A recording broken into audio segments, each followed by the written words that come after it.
क्या राहुल गांधी उत्तर प्रदेश में वही रणनीति अपनाने जा रहे हैं जिसने तमिलनाडु में विजय को राजनीति का सबसे चर्चित चेहरा बना दिया? और क्या इसी फार्मूले के सहारे राहुल गांधी और अखिलेश यादव 2027 के विधानसभा चुनाव में बड़ा राजनीतिक खेल कर सकते हैं? उत्तर प्रदेश की राजनीति में इन दिनों यही सवाल सबसे ज्यादा चर्चा में है। इसकी वजह यह है कि तमिलनाडु में अभिनेता से नेता बने विजय ने राजनीति में कदम रखते ही एक अलग रास्ता चुना।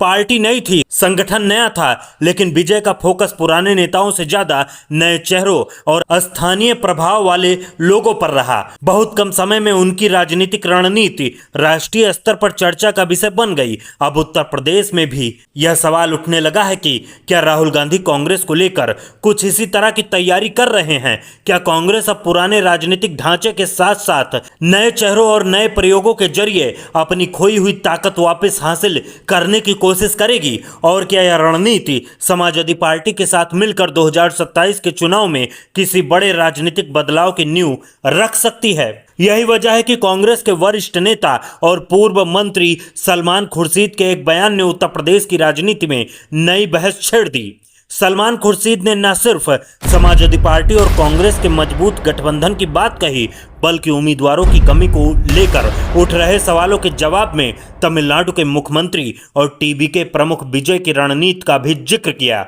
उन्होंने कहा कि अगर समाजवादी पार्टी और कांग्रेस के बीच मजबूत, ईमानदार और जमीनी गठबंधन बनता है तो उत्तर प्रदेश के चुनावी हालात बदल सकते हैं। उनके मुताबिक अभी जीत और हार को लेकर बड़े दावे करना जल्दबाजी होगी, लेकिन अगर दोनों दल पूरी प्रतिबद्धता के साथ मिलकर काम करते हैं तो संभावनाएं काफी बेहतर हो सकती हैं। सलमान खुर्शीद की इस बात के बाद अब राजनीतिक गलियारों में यह चर्चा और तेज हो गई है कि क्या राहुल गांधी भी विजय की तरह नए चेहरों और नए राजनीतिक प्रयोगों के जरिए कांग्रेस को नई दिशा देने की तैयारी कर रहे हैं। दरअसल कांग्रेस के सामने सबसे बड़ी चुनौती उम्मीदवारों की मानी जाती है। लंबे समय से राजनीतिक विश्लेषक कहते रहे हैं कि उत्तर प्रदेश की कई सीटों पर कांग्रेस के पास मजबूत स्थानीय चेहरे नहीं हैं जो अपने दम पर चुनावी मुकाबले को दिलचस्प बना सके। लेकिन सलमान खुर्शीद के बयान से यह संकेत जरूर मिला है कि कांग्रेस इस चुनौती का समाधान नए चेहरों और नए प्रयोगों के जरिए तलाश सकती है,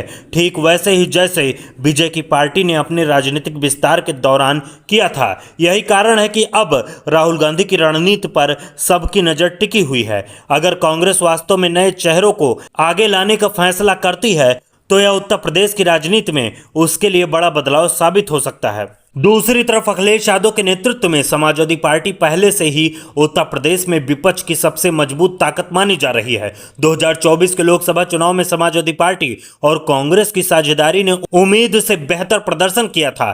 समाजवादी पार्टी ने 37 सीटें जीतकर शानदार प्रदर्शन किया, जबकि कांग्रेस के खाते में 6 सीटें आई।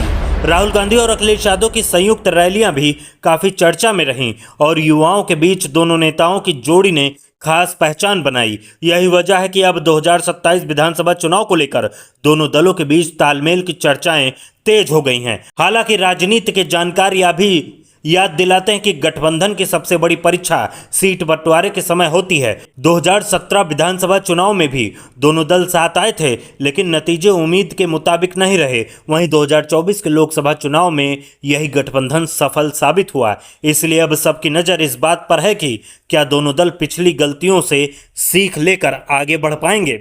अब उत्तर प्रदेश की राजनीति में सबसे बड़ा सवाल यही है कि क्या राहुल गांधी विजय मॉडल की तर्ज पर कांग्रेस को नए रूप में खड़ा कर पाएंगे?